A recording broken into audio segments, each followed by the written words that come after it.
adalah Rusia dengan potensi yang besar, namun secara statistik ekonomi dari sisi gross domestic bruto produksi ekonominya dan dari pendapatan per kapita rata-rata masyarakatnya masih relatif kecil dibandingkan dengan masyarakat lain di wilayah Eropa. Eropa ini kan dibagi dua, ada Eropa Barat dan Eropa Timur. Eropa Barat tentu lebih maju dengan kurang lebih 24 negara dan Eropa Timur kurang lebih 15 negara. Ukraina ini dari sisi perekonomian dan tingkat pendapatan, purchasing power parity, kemampuan daya belinya relatif masih sangat rendah. Sehingga produk-produk yang masuk ke Ukraina harus betul-betul yang memiliki keunggulan komparatif atau advantage dari sisi benefit dan cost yang harus lebih rendah. Misalnya saya ambil contoh, produk kopi. Di Ukraina ini dari mulai kopi dari Amerika Latin, kopi dari Afrika, kopi dari Timur Tengah, bahkan kopi dari semuanya masuk ke sini. Ya, di blended sedemikian rupa. Kafe-kafe di mana-mana. Ya, tempat orang minum kopi di mana-mana. Kopi dari yang paling murah sampai paling mahal berjejer. Jadi sepanjang jalan itu bukan puluhan lagi, ratusan. Bayangkan kalau itu di alun-alun Cirebon misalnya, tukang kopi di alun-alun Ukraina itu di ibu kotanya bisa sampai 10-20 gerai. Sementara kalau di Cirebon mungkin di sekeliling Masjid At-Taqwa mungkin hanya 2-3 tukang kopi, tapi kalau ada gerai di Ukraina di dekat masjid mungkin bisa 20-30 sangat banyak. Artinya apa? Kompetisi terhadap satu produk itu sangat ketat sekali, sehingga hanya produk dengan kualitas yang memadai dan bukan kualitas yang prima atau baik, karena kalau prima dan baik tentu harganya juga akan mahal, tetapi setidaknya produk yang memadai yang bisa diterima oleh pasar dengan harga yang paling rendah yang bisa diterima. Jadi sampai sekarang kami dari fungsi ekonomi ini ada Pak Baskara, Ibu Lisa, Mas Agung, ini sedang berusaha keras ini dalam 4 tahun terakhir ini bagaimana bisa memasukkan kopi Indonesia yang sangat terkenal dan sangat lezat, sangat nikmat ini ke pasar Ukraina, belum bisa tembus sepenuhnya. Yang baru pada tahap awal pengenalan, riset market ya dan sebagainya. Dari hasil risetnya semua orang menyukai kopi Indonesia. Semua orang mengakui bahwa kopi Indonesia terbaik dibandingkan semua kopi yang ada di Ukraina. Tetapi ketika berbicara masalah harga, kekuatan pasokan, ya, nah itu agak sulit untuk bisa masuknya. Dan juga demikian, produk-produk lain pun demikian. Kekuatan komoditi Indonesia di Ukraina saat ini tentu dari industri yang besar, yaitu industri minyak kelapa sawit yang mencapai total ekspornya itu kurang lebih 92% itu dari kelapa sawit dan turunan-turunannya untuk industri makanan di sini, untuk industri kosmetik ya sangat diperlukan. Nah, di luar itu masih belum sepenuhnya masuk, tetapi bukan berarti tidak ada peluang untuk bisa masuk ke pasar Ukraina. Nah, sebagaimana diketahui bersama, Ukraina ini sebuah kontinen yang memiliki 4 musim. Jadi kalau 4 musim ini karakteristik produk, khususnya produk dari makanan ya atau produk-produk yang lainnya itu secara spesifik ada yang tidak mereka miliki dibandingkan dari wilayah-wilayah kopi seperti di Indonesia. Contohnya misalnya di sini kalau beli apel itu sangat murah sekali. Di Indonesia 1 kilo apel mungkin bisa puluhan ribu. Tapi kalau di sini 1 kilo apel mungkin 3.000 rupiah saja sudah dapat 1 kilo apel. Buah ceri di Indonesia 1 kilo mungkin bisa 200.000. Tetapi di sini buah ceri 1 kilo mungkin hanya 10.000, murah. Ya. Anggur di Indonesia mungkin 1 kilo bisa 120.000. Di sini anggur 1 kilo kurang dari 10.000 karena berlimpah. Tetapi kalau sudah berbicara pisang, nah 1 buah pisang nangka di sini harganya bisa 150.000. Sementara di Indonesia pisang nangka satu sisir 15.000. Nanas misalnya, di Indonesia nanas sangat murah. Satu karung nanas mungkin kita cukup mengeluarkan uang tidak sampai 100.000. Tapi di sini 3 kilo nanas harganya bisa sampai 250.000. Nah, jadi kalau misalnya para UMKM dari Indonesia khususnya di Cirebon bisa membidik ya produk-produk yang secara spesifik, yang secara spesialis tidak dimiliki atau tidak ada di Ukraina, itu tentu akan memiliki peluang pasar yang cukup besar. Walaupun dari sisi purchasing power parity Ukraina relatif lebih rendah dibandingkan dengan Indonesia atau negara maju lainnya, tetapi ada tetap pangsa pasar di kelas menengah atas. Misalnya tadi juga disebutkan secara sepintas oleh Mas Titan ada produk rotan ya. Di sini kalau bicara soal mebel ya itu industri mebelnya sangat maju sekali, macam-macam dan visioner ya, baik dari sisi model, desainnya atau packagingnya, dia menerima dari semua negara karena sebagai pasar yang sangat terbuka, barang-barang dari Vietnam masuk, dari Thailand masuk, dari Afrika, dari mana-mana masuk. Nah, namun tidak mustahil ya kelas menengah atasnya akan menyukai barang-barang mebel yang lebih natural seperti misalnya dari rotan Indonesia, karena barang-barang rotan yang ada di sini kalau saya perhatikan itu sudah ada campuran dengan plastiknya atau campuran dari kayu dan sebagainya, sehingga satu paket barang mebel mereka itu mungkin rotannya hanya tinggal kurang lebih paling tinggi 50 atau 60%. Sementara produk-produk mebel rotan Indonesia dalam packaging model setnya itu sudah mendekati 100%. Bisa 80 lah kata-kata, sisanya ada dari kayu atau kemasan plastiknya. Nah ini tentu merupakan keunggulan tersendiri, tetapi harus juga bisa melihat selera dari pasar dan selera dari wilayah budaya mereka. Nah disinilah diperlukan riset pasar, sehingga tidak hanya sekedar mengirimkan produk-produk saja, tapi harus melihat dulu bagaimana kondisi dan potensi pasar agar mengetahui produk apa yang paling memiliki peluang besar untuk bisa diterima di pasar Ukraina. Nah, contoh lain lagi ya, Cirebon ini sangat unggul dengan batiknya. Batik Tusmi sangat terkenal dan tidak hanya di Tusmi ya, di berbagai tempat lain di wilayah Cirebon batik sangat luar biasa. Batik ini hebat lah di dunia, diakui sebagai sebuah karya budaya bangsa Indonesia ya, dan sangat talented sekali pembuatnya. Banyak sekali ya upaya-upaya dari para pengusaha Indonesia yang didukung oleh Kementerian Pariwisata untuk memasarkan batik Indonesia ke luar negeri. Tetapi kita kadang-kadang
Saudara akreditasi dari KBRI juga.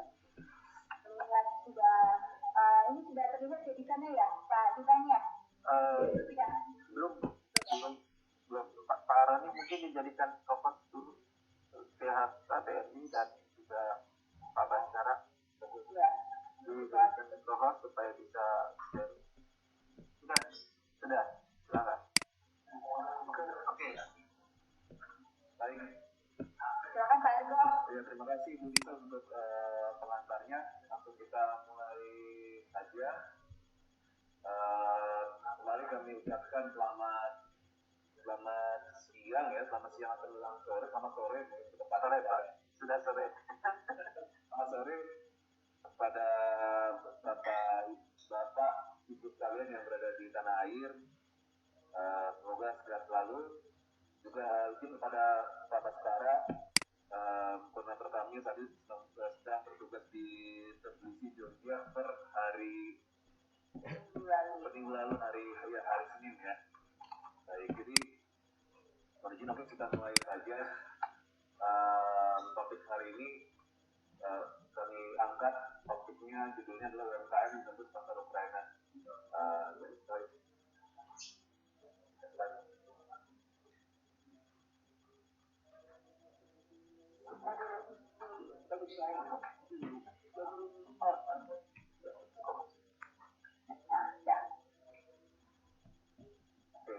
Baik, seperti disampaikan oleh kolega kami Bu Lisa, sebenarnya KBRI juga meliputi Ukraina, juga meliputi wilayah akreditasi lainnya yakni di Georgia dan juga Republik Armenia.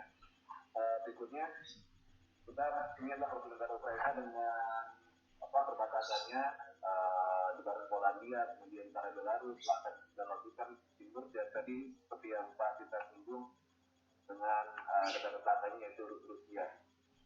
Kemudian berikutnya ini ada ibu kota di Kiev, juga wilayah tadi kenal luas, ya kan, Eropa sudah sangat luas, kenal ke 103.000 km persegi, juga untuk mencapai juta jiwa dan sebagainya. Kemudian berikutnya, ini adalah negara Georgia yang sekarang koordinator kami bertempat di sana di ibu kota di Tbilisi, sekitar 2 jam perjalanan dari Kiev dengan satu bank. Kemudian berikutnya kopalnya yang ibu kota di Tbilisi, luas wilayahnya mungkin seperti dari Ukraina yang tidak besar, jumlah penduduknya hanya tidak mencapai 5 juta jiwa bahkan. Kemudian berikutnya KBRI juga meliputi wilayah Armenia. Berikutnya ibu kota di Yerevan, luas wilayahnya 7.000 km persegi. Sebenarnya untuk wilayah Armenia ini kami juga memiliki KBRI menjaga hubungan yang intensif dengan Konsul Kehormatan RI yang terdapat di Yerevan. Jadi untuk hal-hal terkait dengan informasi mengenai potensi perdagangan pun kami dapat minta informasi ataupun bekerjasama dengan beliau. Kemudian berikutnya, oke, ini kita agak cepat saja ya. Saat ini Ukraina ini penting untuk Indonesia karena merupakan negara yang salah satu negara yang berikan mantan moral sejak awalnya di sejarah Indonesia pada tahun 1946. Kemudian RI merupakan salah satu negara pertama juga yang memberikan pengakuan atas kemerdekaan Ukraina pada tanggal 28 November 1991. Kemudian berikutnya Georgia ini dimulai didirikan hubungan diplomatik antara Indonesia dengan Georgia per 25 Januari 1993. Kemudian per 30 September 1993 KBRI Kiev juga diaplikasikan untuk Georgia. Berikutnya Armenia. Indonesia pun mengakui kedaulatan Republik Armenia pada tanggal yang sama seperti Ukraina pada tanggal 28 Desember 1921. Kemudian hubungan diplomatik antara Indonesia dan Armenia berjalan sejak pada tanggal 22 September 1922. Kemudian berikutnya jumlah WNI sebenarnya di Armenia Georgia Ukraina selalu berkembang jumlahnya, dan ini totalnya mungkin kira-kira kita mau kita satu jumlah WNI. Kemudian ini yang lewat adalah staf konsuler kami ya, untuk pelayanan WNI. Kemudian berikutnya potensi pasar Ukraina. Silakan Mas Pak Yudi. Berikutnya, nah Ukraina adalah perekonomian yang terbuka, jumlah penduduknya tadi sekitar 40 juta jiwa. Kemudian dan Ukraina memiliki nilai ekspor sebesar 49,2 miliar US dollar pada tahun 2020 dan impor dari 24 miliar USD. Ukraina sebenarnya adalah pengekspor biji terbesar kelima di dunia dan salah satu pengekspor utama biji dan baja. Satu hal yang penting berkaitan dengan Indonesia yang saya ingin tekankan adalah terkait ekspor Ukraina ya. Ukraina itu sangat banyak mengekspor olahan dari biji terutama dari tanaman gandum atau wheat grain. Tercatat olahannya yakni sereal itu pada tahun 2019 mencapai 19,32% dari jumlah ekspor. Termasuk itu juga di Indonesia terkait dengan gandum, di mana pada saat ini Indonesia banyak paling utama mengimpor gandum itu dari Ukraina, seperti itu.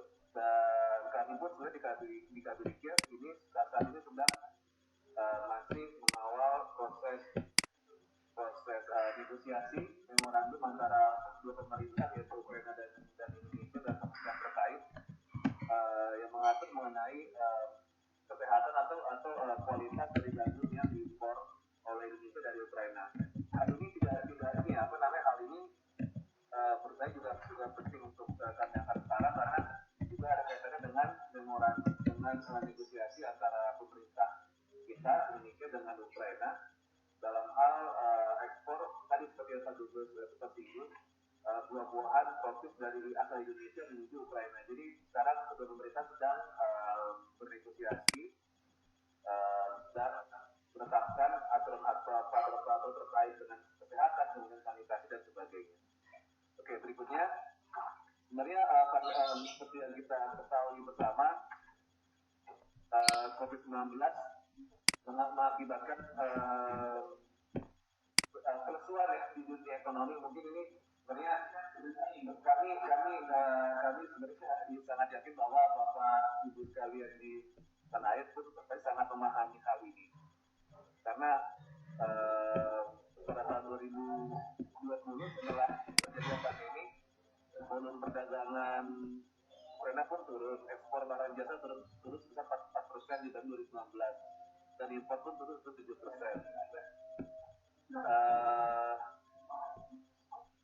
Kemudian kami bisa tambahkan ekspor Ukraina dipengaruhi oleh rendahnya harga produk pertanian, biji dan baja disebabkan oleh lesunya tadi permintaan global.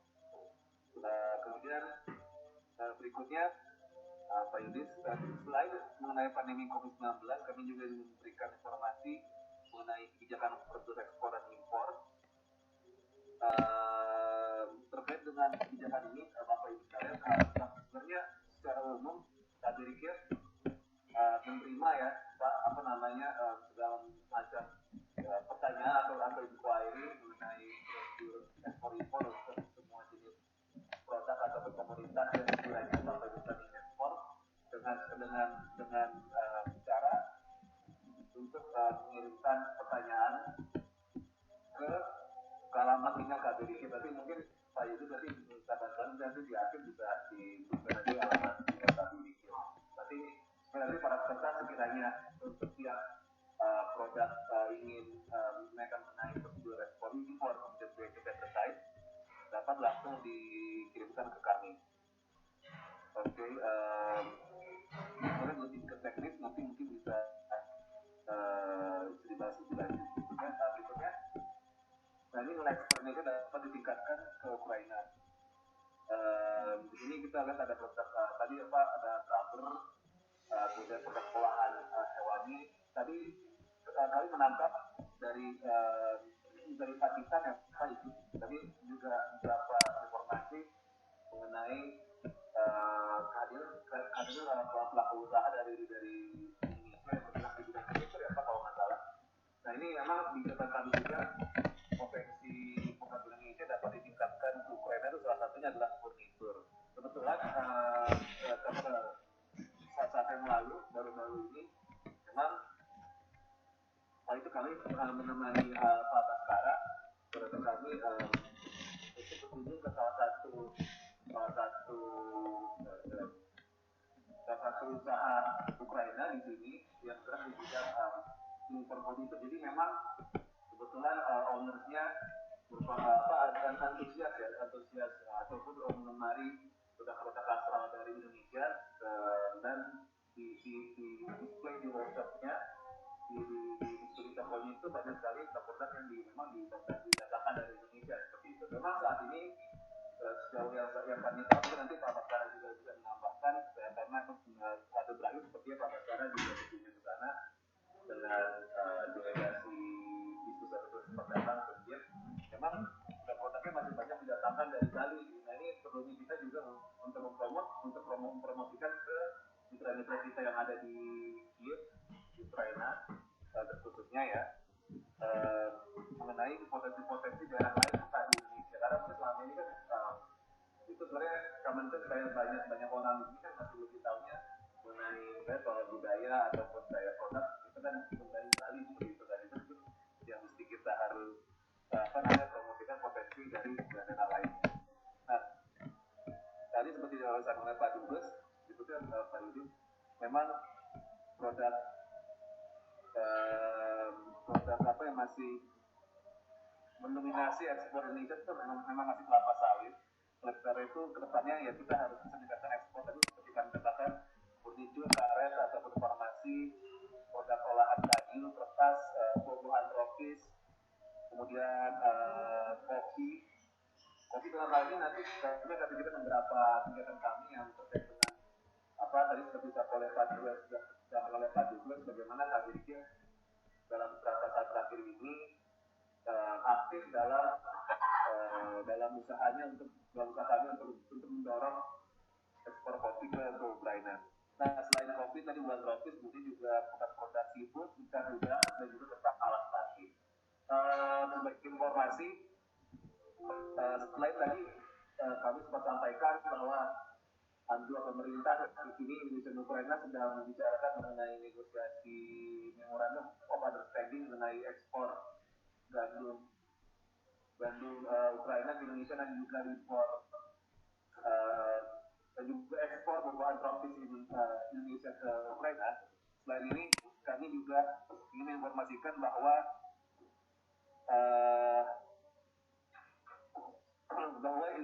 Ukraina dan Indonesia juga tengah membicarakan mengenai perjanjian mengenai preferential trade agreement ataupun perjanjian mengenai perdagangan untuk produk-produk yang sifatnya spesifik ataupun khusus. Nah ini kenapa kami rasakan penting mengenai hal ini karena nanti juga Bapak Ibu bisa lihat di statistik bahwa selama ini memang Indonesia kita masih sejujurnya memang Indonesia masih mengalami defisit perdagangan dibandingkan Ukraina. Jadi kita lebih banyak mengimpor Ukraina dibandingkan kita mengekspor ke Ukraina. Oleh karena itu makanya kita dengan IP ini diharapkan kita dapat membuat bisnis maksudnya selama ini Indonesia banyak mengimpor gandum dari Ukraina. Oleh karena itu kita harus bisa kayak menunjukkan beberapa produk-produk Indonesia Indonesia sekiranya dapat mengimbangi keamanan kita dengan Ukraina. Mungkin nanti di sini kita juga diskusi. Kami tidak percaya bahwa Bapak Ibu sekalian mungkin bisa memberikan input berapa produk-produk keunggulan yang sekiranya juga bisa diekspor ke Ukraina. Nah, berikutnya Pak Yudis, memang ini kalau data ini memang 2020 itu anjloknya setelah perdagangan, ini maksudnya jumlah ekspor dan impor RI dengan Ukraina itu 1,9 miliar, itu berarti kan turun dari tahun sebelumnya 1,26 miliar. Itu memang sudah pasti memang karena efek pandemi COVID juga seperti itu. Setelah adanya pandemi COVID pun kita masih memiliki defisit sekitar 39 juta US dollar. Ini menjadi PR dari kita semua, paling tidak dari pemerintah, dari kami maupun juga dengan PR juga menurut kami sih dari kalangan pelaku usaha. Kemudian berikutnya, nah sebenarnya sebelum terjadinya pandemi dari 2017 sampai 2019 ini sebenarnya ada tren positif ya kalau dilihat dari pertumbuhan perdagangan. Jadi adanya peningkatan signifikan. Pertama 2018 ke 2019 itu ada peningkatan sekitar 20%. Jadi sebenarnya ada satu tren yang positif, meskipun tetap ya kita punya PR untuk mengatasi defisit perdagangan. Seperti itu. Oke. Nah, berikutnya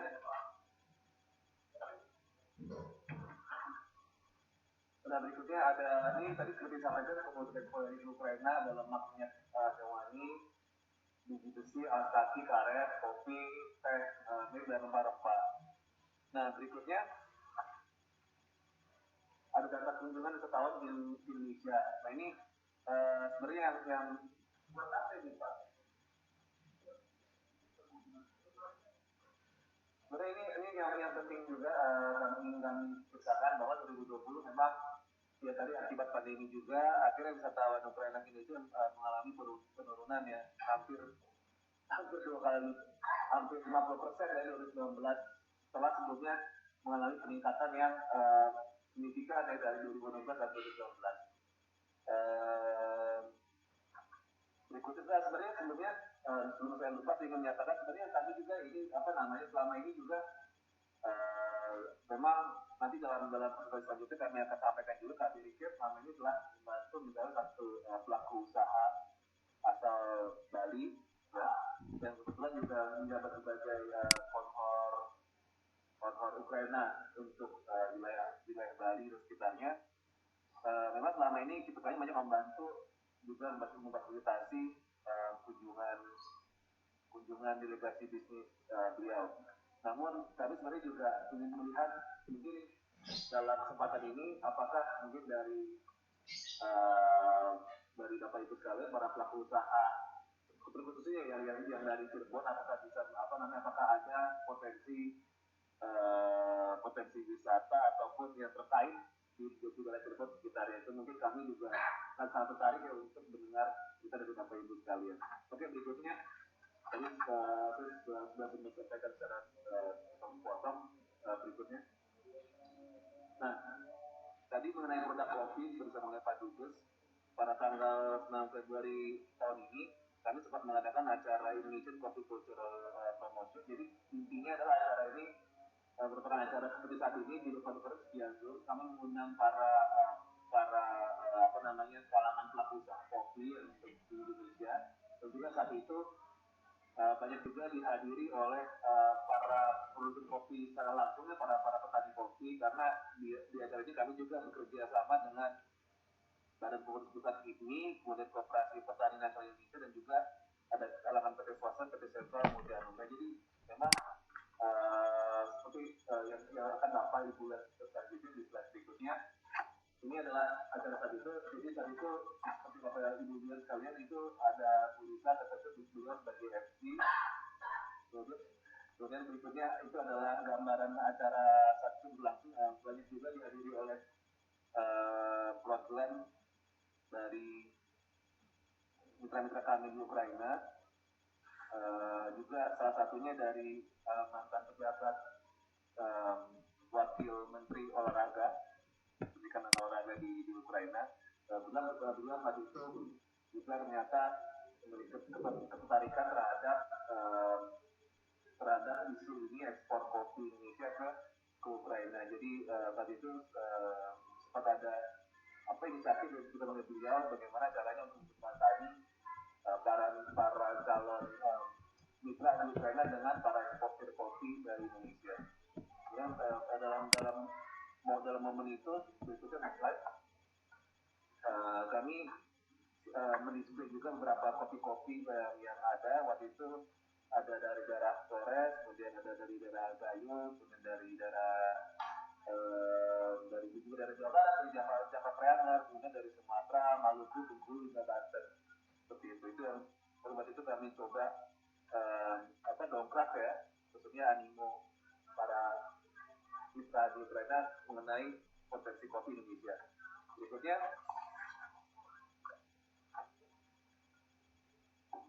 nah ini berikutnya masih di bulan yang sama, namun di tanggal yang berbeda, di tanggal 23 Februari kami mengadakan acara Indonesian Coffee Tasting and Gathering. Nah, perbedaannya dengan acara sebelumnya adalah kami menyadari bahwa dalam hal untuk mengekspor produk kopi Indonesia ini lebih baik. Sebelumnya kami harus membangun awareness di kalangan masyarakat Ukraina sendiri terlebih dahulu. Nah, menurut kami apa yang bisa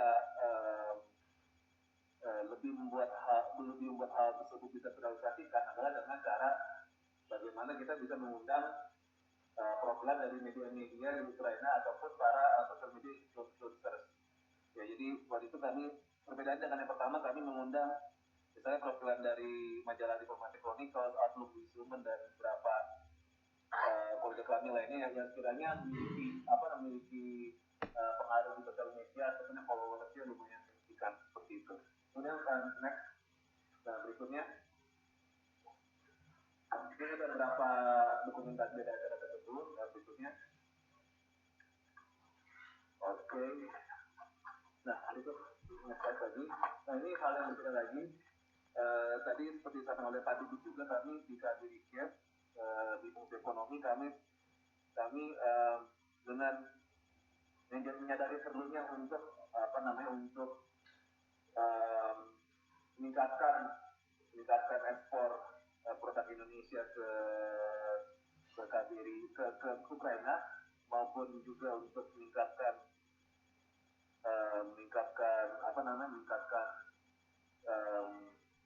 kapasitas para pelaku usaha asal Indonesia di wilayah konsentrasi kami juga melakukan pendampingan.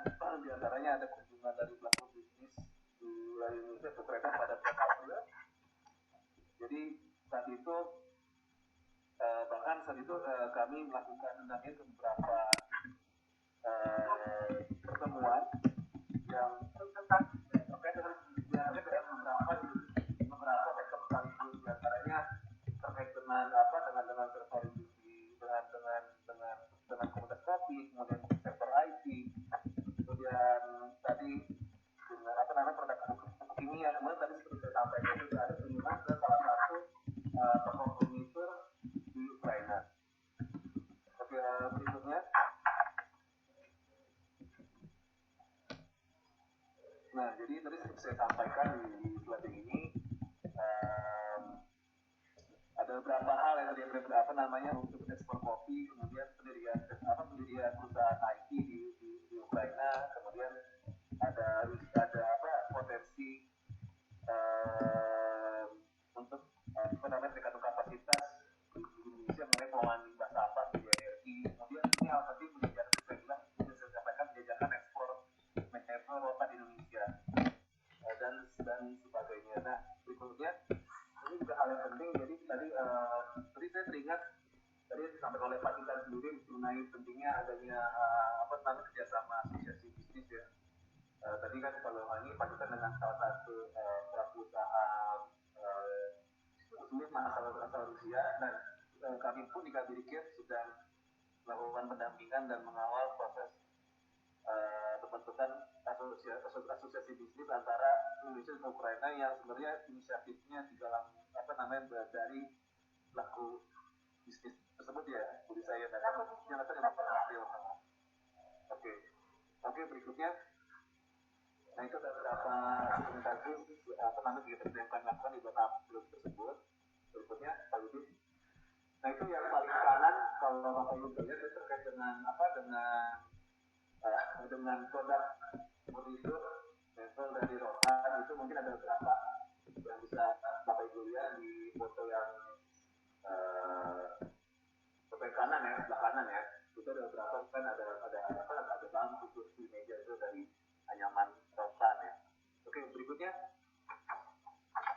Nah ini tadi yang saya katakan jadi kami juga buat acara untuk mempromosikan kopi kembali. Sebagai informasi sebenarnya salah satu pelaku usaha yang datang di bulan April tersebut adalah serta di konferensi yang kami adakan di bulan Februari. Jadi pada bulan Februari tersebut yang beliau masih berada di Indonesia sebagai peserta Zoom dan setelah April putuskan datang langsung ke Ukraina dan kami dampingi seperti itu di Juni dan ini di kesempatan ini kemudian display kembali beberapa produk kopi dan juga kami kembali mengundang beberapa calon mitra atau Ukraina yang sekiranya memiliki ketertarikan terhadap produk kopi Indonesia seperti itu. Oke, berikutnya. Nah selain itu kami juga informasikan di Ukraina sendiri sebenarnya sudah ada perusahaan joint company yang dimiliki oleh WNI dan juga bekerjasama dengan misalnya asal Ukraina. Nah sebenarnya dasarnya produk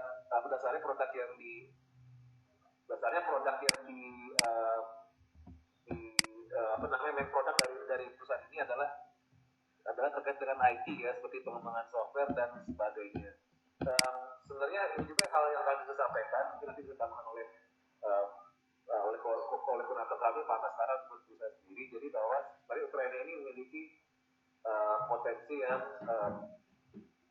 dapat kami bilang potensi yang tinggi dilihat dari sektor IT-nya seperti itu. Jadi menurut kami apabila Bapak Ibu misalnya ingin mencari peluang untuk mengembangkan produk di bidang IT dan membutuhkan kapasitas SDM yang mumpuni, kami pikir kualitas dari SDM IT yang berada di bidang IT di Ukraina dapat dipertimbangkan seperti itu, mengingat adanya advantage misalnya di bidang biaya untuk meng-hire seperti itu. Tapi ini tentunya ini harus kami kaji kembali seperti itu. Ini adalah informasi yang kami dapatkan dari engagement kami dengan mitra kami di Ukraina maupun dengan users yang pernah datang ke user dari Indonesia datang ke Ukraina seperti itu. Berikutnya, nah selain itu mungkin ada hal yang menarik adalah sebenarnya perusahaan ini algoritma global ini yang tadi saya bilang yang merupakan joint company dari dimiliki bersama oleh WFI dan juga Ukraina sebenarnya sedang mengembangkan program dinamakan I2, tapi ini baru prototipe ya. Jadi ini sebenarnya kedepannya ini akan sebagai marketplace yang membantu mempertemukan antara kebutuhan ekspor impor investasi dari pelaku UKM asal Indonesia dengan calon mitra Ukraina atau sebaliknya seperti itu. Jadi mungkin kalau ini kan sebenarnya semacam kalau ini bisa direalisasikan menurut kami akan menjadi suatu batu loncatan yang baik ya untuk menghubungkan antara pelaku bisnis dari Indonesia dan ataupun Ukraina. Mungkin sekiranya Bapak Ibu nanti menambahkan input kami akan sangat senang hati untuk mendengarnya, ataupun mungkin sebenarnya sudah ada ide seperti ini sebenarnya dari Bapak Ibu ataupun sebenarnya sudah dikembangkan di negara lain. Itu kami sangat tertarik untuk mendengar hal ini. Kemudian berikutnya ini dokumentasi dari kunjungan kami ke kantor tersebut. Nah berikutnya tadi terkait dengan pariwisata Indonesia di Ukraina pada bulan Mei lalu, sebenarnya kami juga dari Kadirijen berpartisipasi dalam diskusi di acara pameran pariwisata Ukraine International Travel and Tourism Exhibition tujuan kami sebenarnya adalah menyampaikan bahwa Prioritas utama Indonesia tentunya saat ini masih untuk mengatasi COVID-19, tapi kami harus tetap menjaga bagaimana caranya agar perekonomian nasional tetap berlangsung dengan baik. Oke, berikutnya memang saat itu di acara tersebut yang memang diwakili oleh kedutaan besar lainnya, kami mencatat ada 13 perwakilan asing termasuk dari KBRI Kiev. Kemudian juga dihadiri oleh agen-agen perjalanan dari Ukraina maupun dari internasional.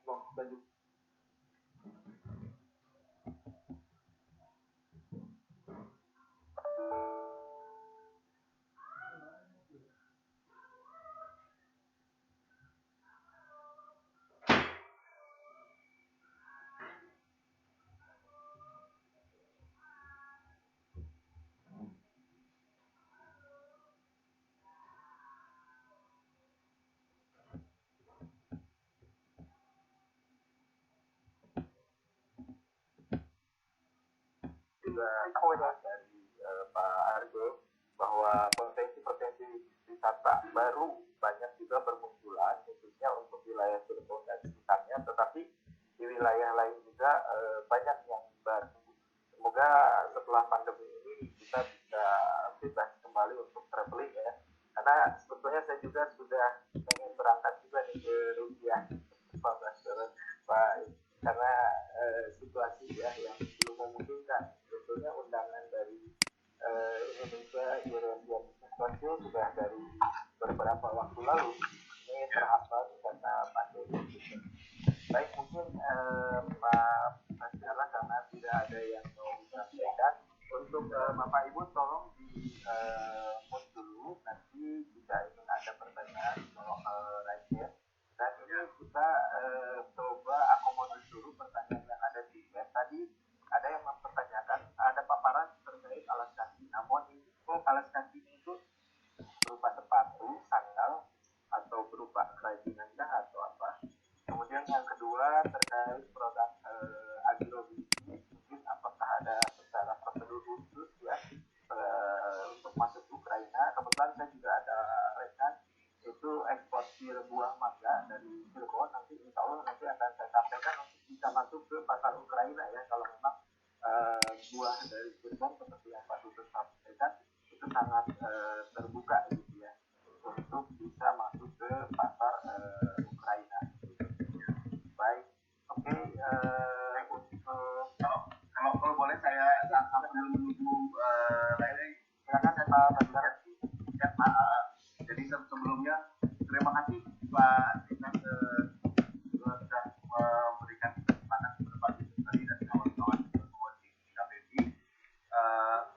Saya dari fungsi ekonomi KBRI juga ingin memberikan beberapa info mungkin yang terkait atau melanjutkan tadi beberapa pertanyaan dan juga info dari Mas Argo. Jadi pada dasarnya Pak, kami tentunya menerima semua informasi, semua pengiriman misalnya ada barang sampel begitu Pak ya.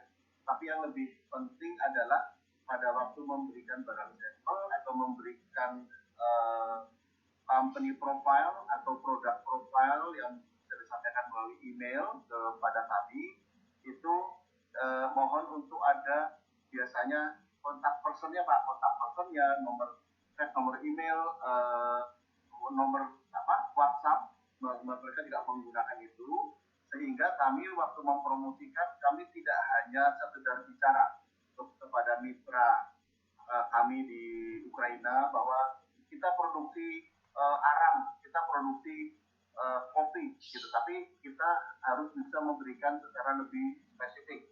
Nah, dan dari mana kita bisa menyampaikan spesifik ya dari kiriman Bapak Ibu dan teman-teman pelaku bisnis di tanah air. Jadi dari situlah kita bisa sampaikan, bahkan kita pun juga sebetulnya per 3 bulan, kalau nggak per 4 bulan, kita tuh selalu memberikan kita punya list dari eksportir Indonesia. Kita kirim ke mitra-mitra kita, Chamber of Commerce and Industry Ukraine, ke beberapa Chamber of Commerce di daerah mereka, ke asosiasi, ke pelaku bisnis yang terkait yang kita sesuaikan dengan komoditi kawan-kawan semua. Lalu nanti kalau kita juga beberapa kali menghadiri bisnis forum atau diundang oleh asosiasi dari pihak Ukraine, kita selalu bawa bekal itu Pak, daftar-daftar dari kawan-kawan itu.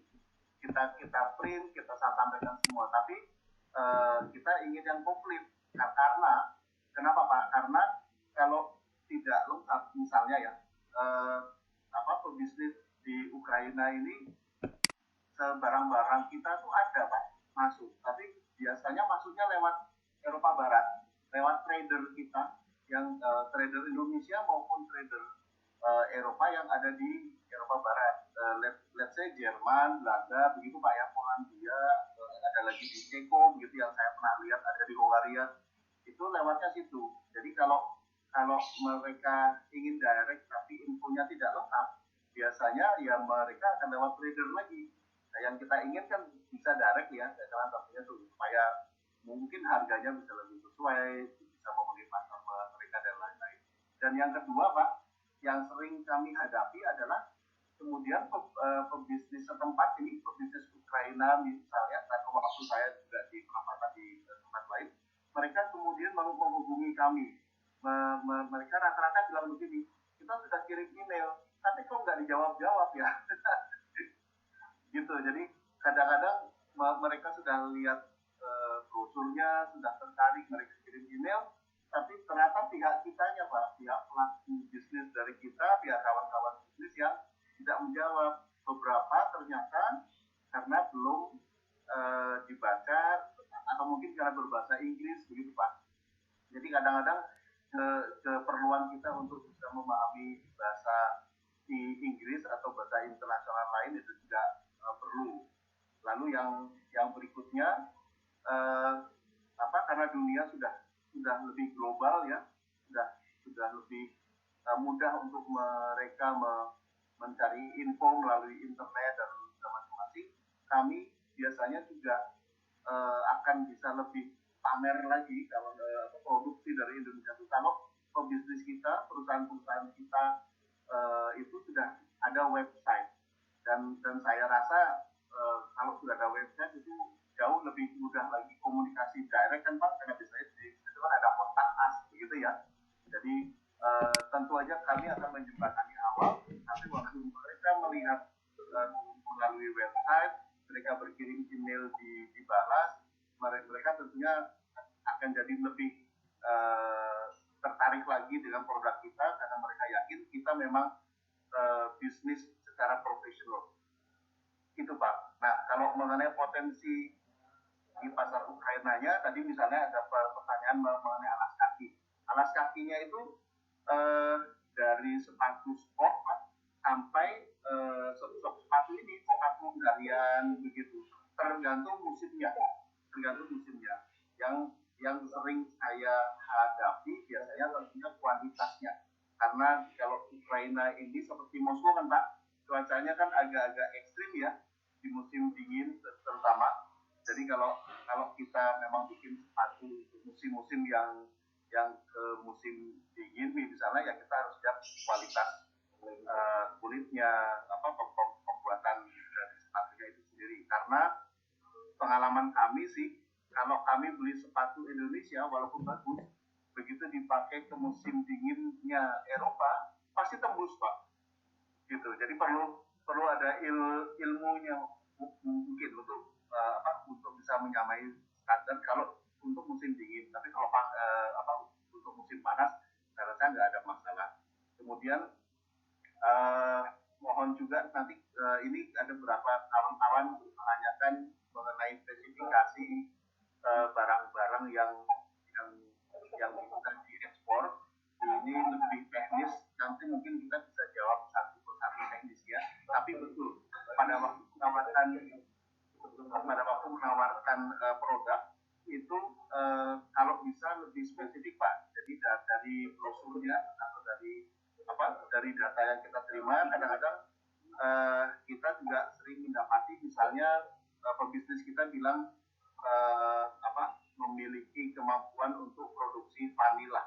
Tapi vanila yang jenis apa, yang seperti apa, lalu berapa banyak produksinya, atau hal yang kemarin mereka bilang bisa mensuplai kelapa sawit Pak, kelapa sawit dan turunannya. Jadi kan ada cangkang, ada itu ya, ada yang jadi karpol itu Pak ya. Tapi mereka hanya mengirimkan foto, tapi kita kan nggak bisa ngomong lagi Pak. Gitu. Jadi kita perlu yang detail-detail itu Pak, sehingga waktu bisnisnya respon itu adalah respon yang positif. Jadi saringannya sudah dilakukan di situ.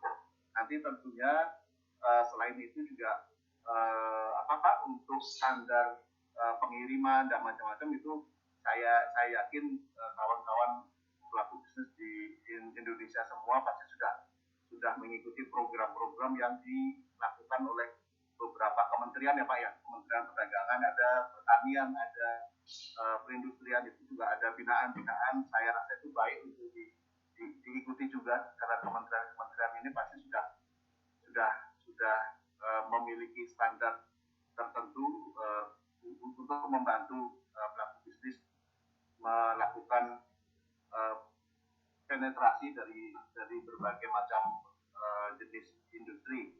Dan kemudian yang terakhir mungkin dari saya silahkan saja untuk melakukan direct kontak Pak ke KBRI dan ke KBRI lain selain Ukraine, tapi pastikan informasi yang disampaikan sudah cukup lengkap dan pasti kita manfaatkan Pak, karena kita di Kemlu ini juga melakukan diplomasi ekonomi.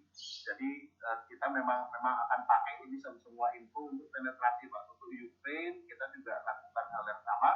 Kita berharap kalau memang belum bisa datang Pak, belum bisa datang secara fisik, kita bisa arrange Pak. Nah, nanti sekali waktu ya pelaku bisnis kita bisa dikumpulkan juga untuk bukan direct tapi video conference dengan mungkin calon buyers ya. Nanti kita yang carikan calon buyersnya, tinggal ketemu di video conference, bisa bicara awal. Lalu seperti yang Mas Argo tadi sampaikan, sesudah itu ternyata ada pelaku bisnis kita yang waktu itu menawarkan kopi, kemudian datang dan ketemu langsung dengan importirnya gitu Pak. Dan barang-barang kita sebetulnya cukup menarik Pak, hanya memang saat ini pesaingnya dari Asia juga sudah masuk Pak, Thailand ya, Malaysia, Vietnam gitu, ada dari santan ada produk food namanya makanan ringan Pak, snacks ya, itu juga Vietnam masuk, Thailand masuk, dan saya rasa kita bisa Pak, kita bisa untuk melakukan hal yang sama, tapi memang perlu data, perlu info yang lebih memadai untuk mereka teryakinkan bahwa yang mereka jajaki itu juga prospek buat didatangkan. Saya rasa itu dari saya sementara Pak. Dari Mbak Lisa, dari Bu Lisa mungkin ada tambahan, atau Mas Argo, silakan Bu Lisa barangkali ada tambahan. Mungkin saya tambahkan sedikit menanggapi dari Pak Baskara bahwa ini terkait company profile dan brosur ini buat teman-teman wajib dalam bahasa Inggris ya, dan diutamakan memang memiliki web yang profesional sehingga di sana bisa memuat data dan informasi sedetil mungkin ya Pak Baskara. Jadi para importir yang ada di sana bisa langsung membaca atau melihat websitenya, dan tentunya harus minimal berbahasa Inggris gitu, atau lebih bagus bisa beberapa bahasa. Itu yang kami lakukan. Mungkin Bu Lisa ada tambahan atau Pak Baskara, nanti kami bisa jembatan untuk materi, mungkin bisa dijatuh ke saya atau kontak Pak Baskara bisa jatuh ke saya nanti, supaya kita bisa filter. Tidak semua UKM bisa juga memang siap untuk ekspor Pak, karena memang ada beberapa UKM yang memang tadi kemasannya juga belum siap, kemudian juga bahasanya juga masih belum perizinan dan lain sebagainya, sehingga mungkin nanti bisa kami itu dari sekolah ekspor terlebih dahulu sebelum siap untuk ekspor gitu ya Pak Baskara. Terima kasih Pak Baskara, Pak Tijan, Bapak Ibu sekalian. Tadi hanya menambahkan sedikit saja, memang untuk ekspor ya, itu perlu persiapan yang lebih matang dibandingkan untuk pasar domestik tentunya. Pasar domestik itu kan memang bisa langsung bisa ketemu, kemudian juga untuk logistik bisa lebih mudah. Kalau ekspor memang, apalagi saya perlu menambahkan di masa pandemi ini, ada beberapa tantangan yang perlu dihadapi ya. Salah satunya tadi mungkin adalah logistik ya Pak. Dan untuk pengiriman sampel memang juga tidak semudah karena setiap negara saya rasa bukan hanya di Eropa Timur juga berhati-hati ketika untuk menerima barang dari luar negeri ya. Dan sekarang dengan menurunnya jumlah penerbangan juga itu berpengaruh terhadap harga logistik. Mohon maaf saya bukan untuk menghasilkan, tapi untuk Bapak Ibu tahu untuk mengantisipasi kira-kira apa yang perlu diperhatikan memang karena tujuan kita ekspor langsung kan memang agar lebih kompetitif dan harganya juga bisa lebih murah dan langsung masuk. Tapi salah satu hal yang kami temui, saya hanya ingin share aja beberapa perusahaan yang sudah sempat ikut bisnis matching, bahkan sudah ada perusahaan lainnya yang tertarik. Ada juga ternyata yang awalnya mungkin kurang profesional ya. Ada beberapa kasus misalnya tidak ada deal, kemudian kami di sini menerima bahwa ada masalah terhadap perusahaan Indonesia. Ini sebaiknya kita hindari juga karena takutnya akan menimbulkan presiden yang kurang baik. Kemarin itu ada masalah mengenai sudah bayar LP, tapi ternyata di pihak Indonesianya perusahaannya entah jelas atau tidak. Nah, yang kedua juga ada masalah perusahaan ini juga ini sudah ada deal, hampir deal, tapi karena perusahaan dari awal tampaknya itu ada 2 nama perusahaan yang terlibat, itu sehingga menimbulkan ketidakpercayaan dari pihak eksportir Ukraina. Nah ini yang juga jangan sampai kita sudah susah-susah meniti, kemudian karena kekurang profesionalan jadi menimbulkan keraguan dari pihak eksportir itu sendiri, gitu Pak. Juga perlunya riset ini ketika KBRI akan berusaha selalu memfasilitasi untuk hal yang biasanya sifatnya umum, tapi ketika produknya sudah semakin gede, ada baiknya untuk mencari info langsung ke pasar. Dan ini pendapat kami berdasarkan pengalaman ada baiknya untuk menggandeng mitra lokal. Jadi memang seperti yang tadi disampaikan, tidak cukup hanya untuk kirim sampel, untuk datang, untuk bicara, harus menjalin koneksi pribadi juga. Itu semua, dan ini tidak cukup hanya untuk sekali usaha gitu. Mungkin saja memang ada menghargai kalau UMKM biasanya produknya hal-hal yang sangat unik, khusus, spesialis, dan itu tadi seperti kalau produk kan ada marketnya tertentu memang pasti ada. Cuma perlu juga untuk dicari jalannya di sana itu kira-kira siapa yang menjadi sasaran marketnya. Karena secara umum pasar Ukraina tadi seperti Pak Dwi sudah bilang itu menerima banyak barang, tapi yang berhasil rata-rata adalah yang harganya murah. Sementara kami juga memahami UMKM tentunya mempunyai keunggulan sendiri ya produk-produknya gitu, dengan kekhususan sendiri yang ada juga kasarnya untuk kalangan menengah ke atas. Dan itu menjadi tantangan yang bisa dipersiapkan. Kalau memang yakin dengan produknya, punya keunggulannya, bisa research market, dan di sana misalnya ada juga kira-kira potensial mitranya, bisa juga minta bantuan KBRI untuk mengecek juga perusahaan-perusahaan tertentu supaya Bapak Ibu juga tidak tertipu atau bagaimanapun. In the end kita memang mengharapkan ada kunjungan langsung untuk benar-benar lihat, karena apapun yang kita sampaikan di sini tentu saja berbeda dengan caranya kalau memang Bapak berkesempatan untuk mengikuti pameran di sini, untuk melihat dan bertemu dengan mitra-mitranya di sini untuk melihat kategori pasar Ukraina itu seperti apa gitu. Dan tapi kami akan selalu bisa membantu dengan info-info yang Pak Baskara sampaikan tadi kepada rekan-rekan di Nusantara juga melalui email ada. Tapi itu juga sebelumnya kami harap Bapak juga bisa melakukan riset mandiri. Untuk buah tropis mungkin betul yang Pak Dubes sampaikan di sini mahal. Cuma mungkin salah satu kendala masalah pandemi ini, mohon maaf ya Pak Titan, saya ngomongnya juga ada beberapa tantangan karena pandemi ini membuat barang-barang itu sampai agak lebih sulit dan lebih lama karena terbatasnya perusahaan logistik. Saat ini kita memang sedang mengusahakan tadi PCA sudah disampaikan juga sama Pak Argo ya, agar produk kita bisa lebih mudah secara perizinan juga di sini. Tapi memang kendala lainnya adalah perlu diantisipasi adanya untuk logistik karena lebih lama dan buah-buahan itu diantisipasi supaya tidak membusuk karena dia akan jauh dari Indonesia ke sini ya. Itu bagaimana menghasilkan produk yang tantangannya adalah menghasilkan produk yang baik untuk produk agribisnis yang baik sampai di sini belum baik tapi harganya kompetitif. Itu saya rasa tantangan yang utama untuk sampai di sini.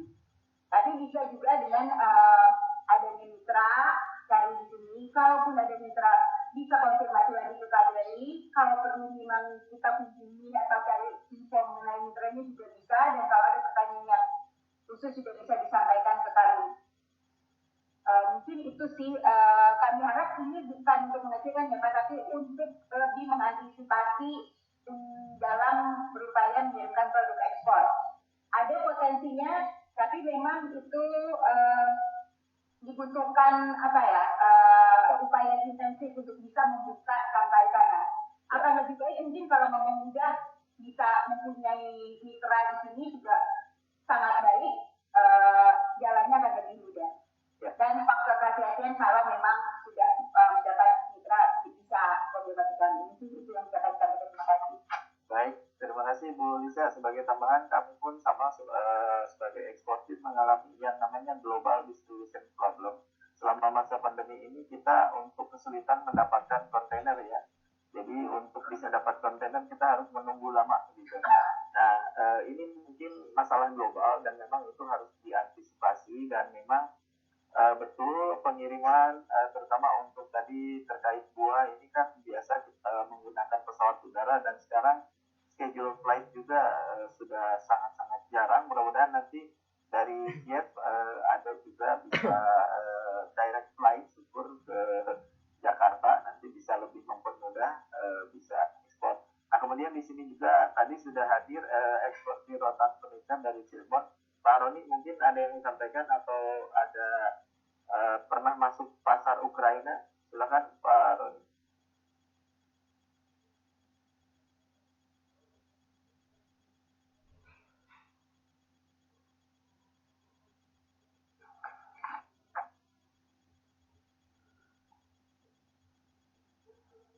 Ya, terima kasih Pak Tita. Selamat siang teman-teman eksportir dan distribusi Argo dari Ukraina. Ya saya pernah deal dengan salah satu importir rotan furniture dari Ukraina. Dan betul tadi kata Pak Dubes ya, setelah beberapa kali terjadi ekspor, ternyata bayar kami itu berpindah ya, karena memang ada faktor persaingan harga, jadi dia pindah ke eksportir yang lain. Tapi yang jelas berarti memang peluang furniture di Ukraina maupun di Eropa Timur dan Rusia itu terbuka lebar karena sampai sekarang kami masih ekspor rutin ke Rusia gitu. Ya mudah-mudahan nanti kami bisa dengan bantuan pihak KBRI bisa mencari partner lain di Ukraina, Armenia atau Georgia begitu. Karena kami yakin pasarnya ada di sana seperti terlihat tadi dari gambar salah satu eksportir pemicu rotan yang sudah bekerja bersama dengan importir di sana. Demikian Mbak Titan. Baik, terima kasih Pak Roni ya. Jadi tadi memang buat teman-teman ya, walaupun memang kondisi dan peluang di Ukraina juga tadi sudah dipaparkan, kita harus siap ya tentunya sebagai calon eksportir. Ada beberapa hal yang memang harus diperhatikan. Nah mungkin ini mewakili terkait pertanyaan beberapa dari teman-teman terkait makanan. Di sini sudah hadir ada koordinator UKM Madiun ya, Ibu Mayang, yang juga banyak produk makanan. Boleh Bu Mayang, silakan jika mau mengajukan pertanyaan. Tadi sudah japri Bu Mayang. Halo Bu Mayang, silakan Bu di unmute dan mungkin pertanyaan terkait produk makanan ya. Tadi apa yang memang bisa masuk, tadi ada terkait snack dan lain sebagainya. Monggo silakan Bu Mayang, produknya. Kameranya mungkin dibetulin dulu. Waduh, ya kita sambil menunggu. Mungkin Bu Lisa, Pak Argo atau Pak Baskara nanti bisa informasikan atau kirim PowerPoint tadi ke kami. Nanti kami akan distribusi ke teman-teman UKM biar memudahkan gitu. Oke, Bu Mayang sudah siap Bu? Silakan pertanyaannya. Sudah Pak. Silakan pertanyaannya. Iya. Saya mau bertanya Pak.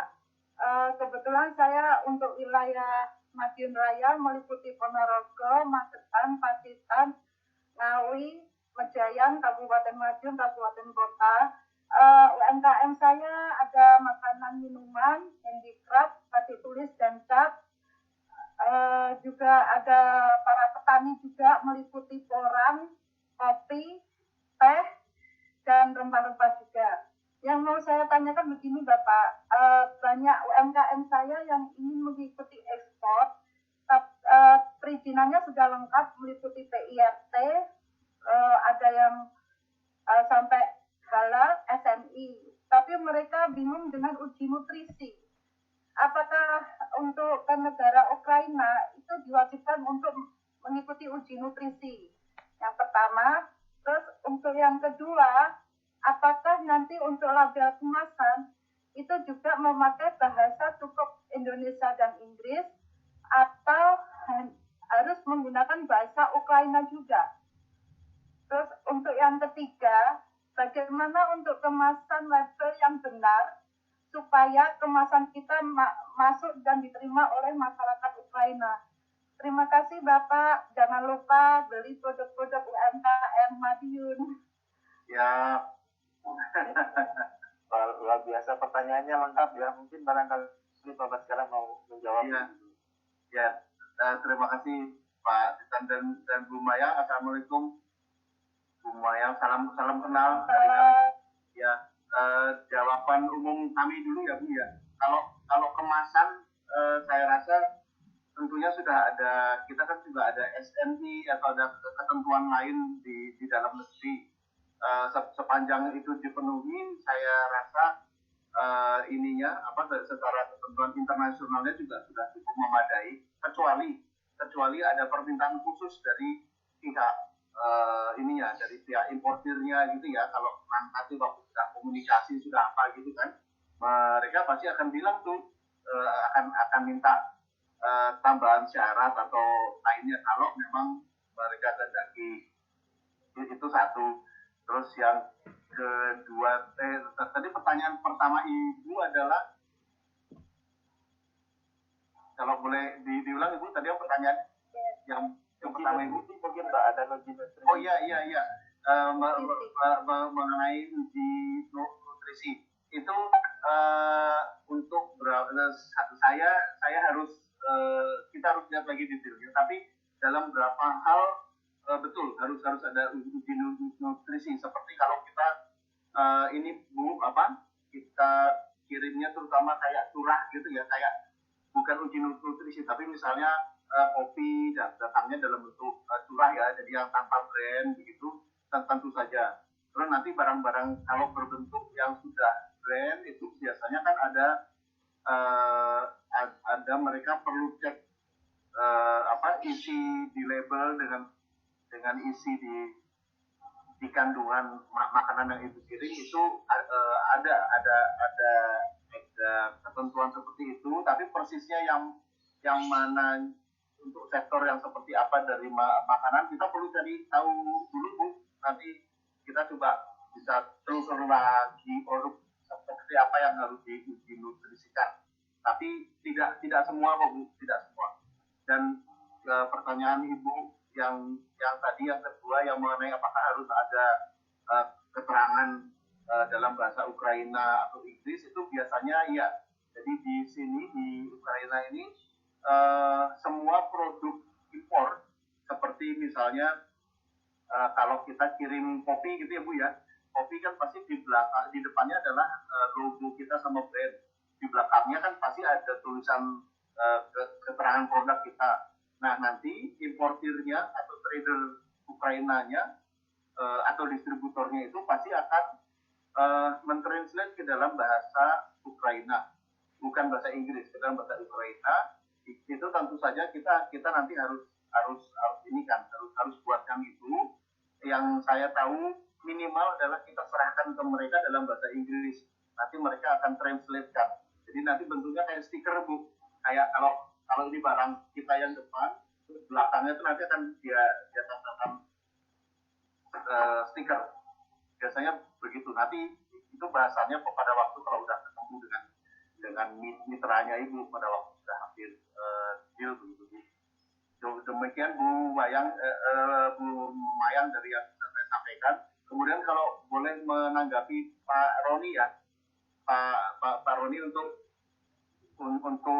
rotan, iya Pak, di sini kami memang menemukan ada 1-2 perusahaan tempat yang memang khusus Pak. Jadi dia hanya furniture, hanya rotan dan furniture Indonesia. Karena kebetulan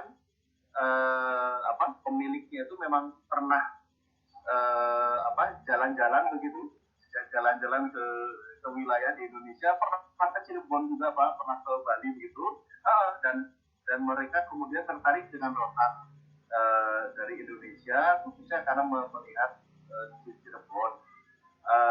Waktu itu ada pelaku bisnis Cirebon juga Pak yang tadi Bapak lihat di foto, itu kemudian kita temukan. Maksudnya adalah untuk supaya seandainya nanti perusahaan tersebut ingin mendatangkan jenis atau ragam rotan atau furniture, ya tentunya teman pebisnis kita yang dari Cirebon itu pasti akan menghubungi sesama pelaku di Cirebon kan Pak, gitu untuk ragam dan lain-lainnya. Saya lupa namanya, nanti Mas Argo mungkin bisa menyampaikan ke Bapak pelaku bisnis yang dari Cirebon yang waktu itu datang. Ya, dan memang kalau rotan dan furniture itu untuk negara-negara yang ada musim dinginnya ekstrim ya Pak, itu memang perlu ada perlakuan khusus kan, karena mereka nggak begitu saja taruh di luar begitu. Jadi perlu tantangan sendiri seperti yang Pak Titan sampaikan dengan Moskow ya Pak, dengan Rusia kan, dengan Indonesia-Rusia Business Council kan Pak. Betul Pak, saya kebetulan sudah ada MOU dengan beliau, dengan ketuanya yaitu Pak Rusan Israfil, mungkin Bapak tahu. Ya, tahu. Saya sebelum di Ukraina, penempatan saya di Moskow Pak, di KBRI Moskow 2010-2014, jadi memang cukup erat dengan RIBC, dengan Rusia Indonesia Council. Tapi pada intinya Pak, gaya berbisnis di negara-negara Eropa Timur ini seperti Rusia dan Ukraina ini memang agak sedikit beda dengan Barat ya Pak. Kalau Barat mereka sudah dengan semua standarnya, kita lengkapi, bisa jadi deal terus langsung kirim. Kalau mereka ini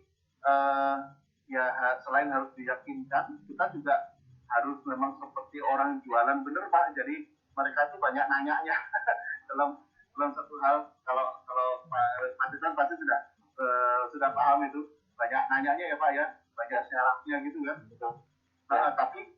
Tapi once kita bisa masuk dengan jalur mereka, itu memang tuh jadi terlihat lebih mudah. Nah, RIBC yang di Moskow itu salah satunya, Pak. Dulu kita bentuk itu memang tujuannya itu, karena antara pelaku bisnis kita dan mereka hampir sama.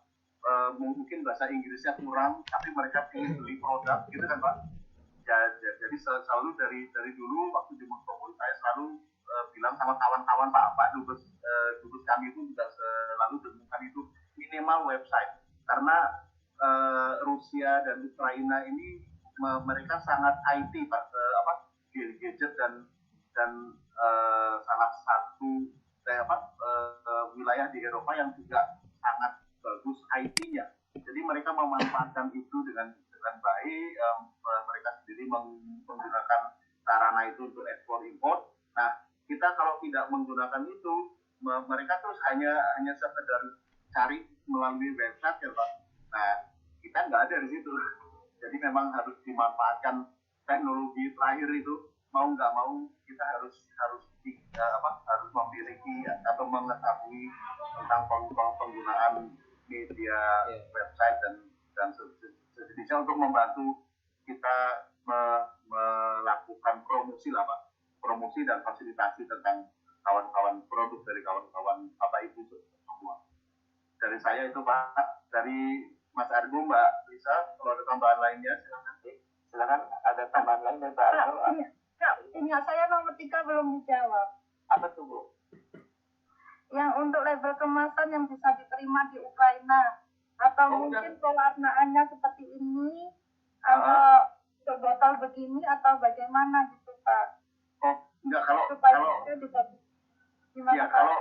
kalau kemasan tadi itu, Bu, kalau kemasan brand ya, Bu, ya, kalau kemasan brand tentunya harus yang pasti. Kalau setahu kami, kita sendiri kan punya standar ya, Bu, ya, standar SNI dalam hal kemasan atau pengepakan.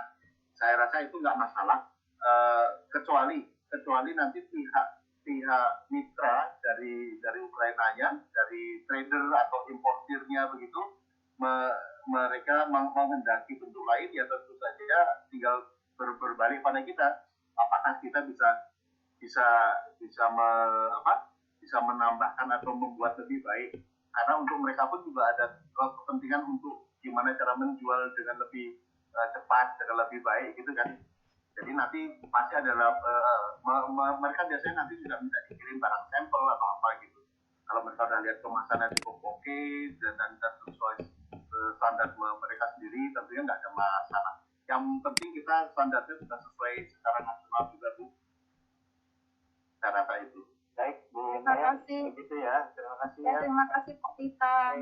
Sebelum ke KBRI lagi, tadi ada yang lain. Bu Rini, silakan Bu Rini, barangkali mau menyampaikan pertanyaan. Bu Rini, silakan Bu Rini, ada pertanyaan, silakan di unmute dan langsung saja pertanyaan. Selamat sore Pak Tita, Assalamualaikum warahmatullahi wabarakatuh semuanya, Bapak Ibu. Waalaikumsalam. Ya, jadi tadi sudah nyimak sebetulnya, karena saya sebelumnya memang tidak punya produk spesifik seperti Bu Maya. Jadi waktu saya pernah kunjungan ke Rusia juga, waktu itu memang banyak sekali produk-produk Indonesia yang masih peluangnya masih besar sekali. Waktu itu saya sempat berkunjung ke perusahaan Rusia ya, tapi dengan Pak Ceko waktu itu ya. Nah itu kita mau dengan adanya tahun berapa, Bu? Tahun berapa? Saya 2019, Pak. 2018 maaf. 2018 saya sempat ke Rusia waktu itu, kunjungan juga ke KBRI. Iya, dari waktu itu kita beberapa travel agent membuka peluang juga dan menceritakan apa ada peluang wisata. Ada waktu itu yang disampaikan pengunjung Indonesia wisatawannya belum sampai mencapai 1 juta pada saat itu. Jadi targetnya adalah 1 juta. Nah, kita diundang untuk membantu mempromosikan wisatawan untuk banyak wisatawan dari Rusia datang ke Indonesia atau sebaliknya seperti itu. Nah ini dengan adanya webinar ini, karena wisata sedang menurun, akhirnya mencoba mencari peluang untuk produk-produk Indonesia.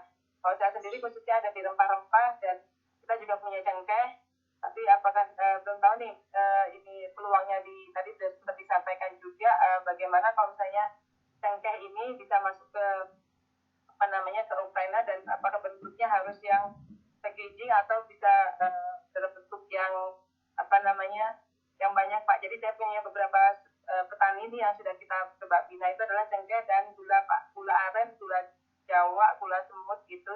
Kita sudah coba bina, mudah-mudahan bisa masuk ke sana. Nah ini mungkin mohon dibinganya seperti apa yang yang apakah bisa ada peluang masuk ke sana gitu kan.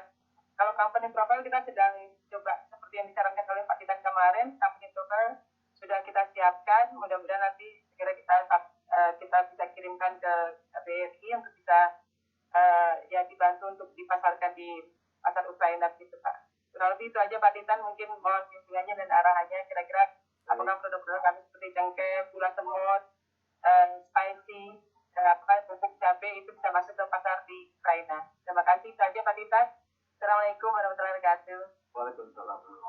Silakan Pak Baskara atau Pak Argo. Baik Pak Titan, Ibu Rini, Assalamualaikum, salam kenal Bu. Ya, waktu 2018-2019 berarti dengan Pak Wahid ya Bu ya, besarnya yang di Moskow. Iya, waktu itu sempat kunjungannya di Rusia ya Pak ya. Iya. Yang sudah lama sekali ya. Iya Bu. Nah, mengenai rempah-rempah, ya Bu, kita sendiri, kami dan kawan-kawan di KBRI Moskow sering melakukan market research Bu. Kalau atau ya marketing intelligence lah, tapi pada dasarnya kita keliling-keliling Bu, kita keliling pasar, kita keliling supermarket dan lain-lain. Antara lain kita melihat ragam rempahnya mereka. Kita dapati kok Bu, beberapa komoditi rempah Indonesia, walaupun bahasanya dalam tulisan kan bukan alfabet biasa ya, tapi dalam huruf Sirilik gitu. Kita biasanya sesudah kita baca, kita translate dan ternyata itu dari Indonesia. Ada Bu cengkeh, ada kemudian gula aren juga saya pernah lihat ada. Kita bahkan pernah lihat ada cabai rawit. Cabai rawit itu kan kita ya, tapi di situ pun ada, tapi mungkin bukan dari Indonesia, tapi artinya sampai yang pedas pun mereka ada. Nah, kalau nanti Ibu bisa menyampaikan ke kami itu company profile dan produknya, mohon didetailkan Pak Bu, seperti misalnya saya nggak bisa kasih contoh yang lain, tapi mungkin seingat saya kayak misalnya kelapa sawit ya Bu ya, kelapa sawit itu kan pasti ada ragamnya, yang kelapa sawit dengan tipe ini atau klasifikasi chemicalnya adalah yang ini gitu. Jadi mohon kita juga dibekali. Jadi selain rempahnya, mungkin kalau memang ada spesifikasinya, tipenya yang tipe apa gitu ya, tingkat kelembapan atau apa lah, pokoknya yang biasanya kalau yang diperlukan pada waktu kita sampaikan ke calon pembeli gitu ya.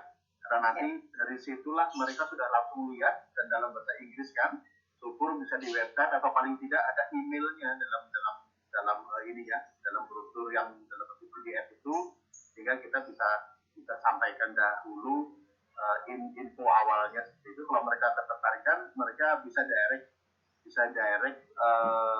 email kepada Ibu atau Bapak Ibu pelaku bisnis. Kenapa kita sarankan untuk awal biasanya kirim dulu ke kami, karena kita juga ingin sampaikan ke pebisnis setempat yang memang benar-benar sudah kita ketahui atau yang memang benar kita akui ada.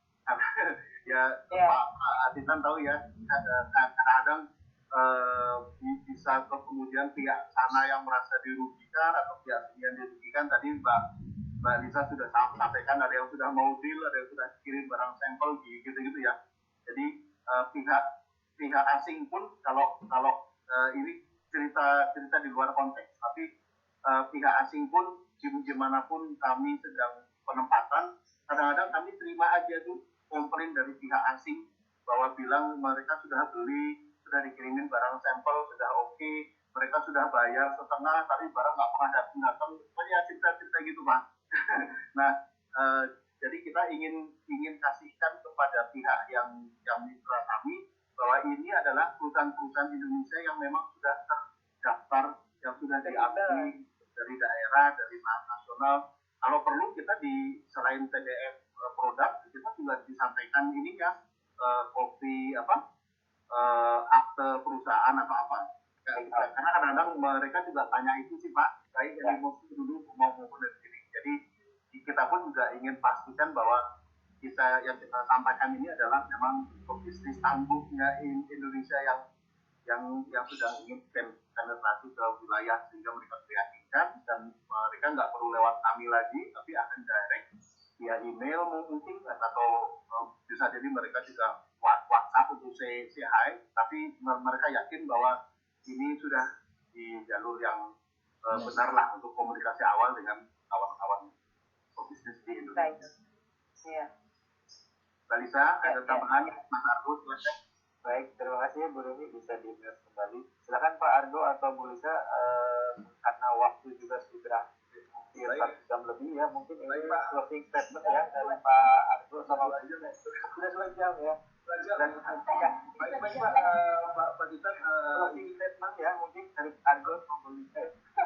Sebenarnya izin Pak Bas, Bu Lisa, sebelumnya ini cepat saja karena ada yang menyinggung situ, dari Bu Ida ya, Ida Ayu Kencanawati. Kemarin kami sudah kirim ke Anda dari email ekonomi Kak Demikian mengenai formulir inquiry seperti kami katakan di awal, kalau ada pertanyaan atau ada apapun permintaan bantuan ke Kak Demikian, sekiranya dapat mengisikan formulir inquiry kami sampaikan ke alamat email, termasuk ke Bu Ida. Bu, kemarin kami mungkin sudah sampaikan inquiry Bu ke formulir inquiry ke alamat email Ibu, mohon dicek ya Bu, nanti dikirimkan kembali ke kami seperti itu. Dan untuk semua pertanyaan dari Bapak Ibu semua mungkin yang kami bisa respon di sini karena keterbatasan waktu, mungkin dapat kami bantu sekiranya dengan dikirimkan ke email kami ya, ke email fungsi ekonomi kami seperti itu. Ini tadi ya mungkin ini bukan closing statement akan oleh Pak Baskara, karena ini akan membantu sweeping question ya, Pak. Yang sedikit pertanyaan yang bisa kami jawab. Seperti ini ada pertanyaan mengenai kopi, stok kopi memang ada banyak di sini. Jamur lebih banyak kalau saya bilang daripada Jakarta ya, dan itu kan seni permanen juga. Tapi untuk mengenai pajak impor, apakah bisa ditanggung oleh importer itu tergantung juga persetujuan ya. Karena kalau dalam bentuk stok pasti sudah ada harga yang memberikan sini ada unsur investment kalau basicnya sudah ada kopi, bukan hanya mengimpor kopi, bukan hanya mengekspor kopi. Untuk yang itu craft coffee beer, nah ini banyak pertanyaan yang cukup spesifik, bisa dikirimkan juga ke email yang tadi sudah kami sampaikan. Tadi Pak Argo juga sudah jawab pertanyaan dari Ibu Ida Ayu, email juga akan dikasih. Coconut Carco Briket tadi Mas Argo. Sebenarnya kami itu ada peluang jelas Bapak juga untuk pengolahan coconut ya, coconut Carco Briket ini kan begini untuk arang ya quote-unquote ya, untuk Basari itu, karena ini sebenarnya kemarin kami sempat ada pelaku UMKM juga dari Indonesia minta bantuan kepada kami terkait ekspor produk olahan coconut ini ke Ukraina. Aja kemarin sudah sudah 90%, kemudian minta bantuan dari kami untuk mengecek apakah mitranya ini qualified atau tidak, seperti itu. Juga mengenai negosiasi cara pembayarannya karena seperti apa nanti itu sih Pak. Jadi intinya ada peluangnya, dan yang sekiranya Bapak Ibu membutuhkan bantuan lanjut karena kembali tolong dikirimkan pertanyaannya ke email fungsi ekonomi ya. Dengan tentu saja portofolio dan spesifikasi yang jelas seperti yang disampaikan Pak Dan. Jadi kami juga tidak hanya menjawab pertanyaan general seperti apakah ada untuk asinasi atau apa, produk pisang atau buah lainnya ya, buah tropis ada memang, selalu ada memang cukup banyak juga peminatnya. Tapi yang tadi saya sampaikan peminatnya banyak, tapi produsennya bukan hanya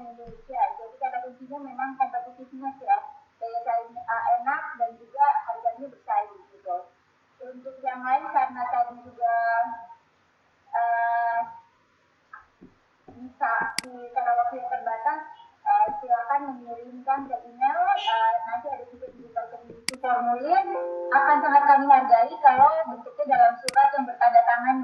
Jadi menyertakan company profile-nya juga. Ya. Jadi kalau ada posisi, saya mengerti untuk UMKM mungkin tidak semuanya ada ya, tapi dalam bentuk yang seformal mungkin. Jadi kalaupun kami bisa menyampaikan kepada kantor part kami bisa sampaikan bahwa iya ada resminya. Kami bisa cek di sana di Indonesia juga kalau sudah terdaftar, atau di sini juga bisa kami sampaikan ini ada bentuk aslinya, dan juga diisi form inquiry yang akan kami kirimkan. Jadi itu mungkin data surat resminya, dan nanti diisi form inquiry dan akan kami jawab dalam secepat mungkin kami bisa dan sebisanya. Kalau ada beberapa hal yang mungkin harus kami inquiry dulu, harus kami cari tahu, mohon bersabar, karena kalau mengenai peraturan, walaupun di sini sebenarnya pasar terbuka, tapi tidak semua peraturan, apalagi kalau sudah barang yang sangat spesifik, tidak terbuka. Kebanyakan bahasanya bahasa Ukraina juga di sini untuk pengaturan yang spesifik. Mungkin itu boleh tadi juga bisa digabung company profile dan katalog, bisa seprofesional mungkin, dan ada bahasa Inggrisnya juga atau minimum.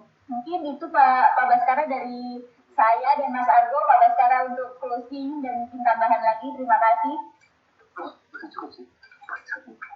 Ya, Pak Titan, sekali lagi saya atas nama Pak Dubes Pak Yudi Trisnandi dan atas nama kawan-kawan di KBRI Kiev menyampaikan terima kasih atas kesempatan yang sudah diberikan oleh Pak Titan dan dari sekolah ekspor ya Pak ya, dari sekolah ekspor.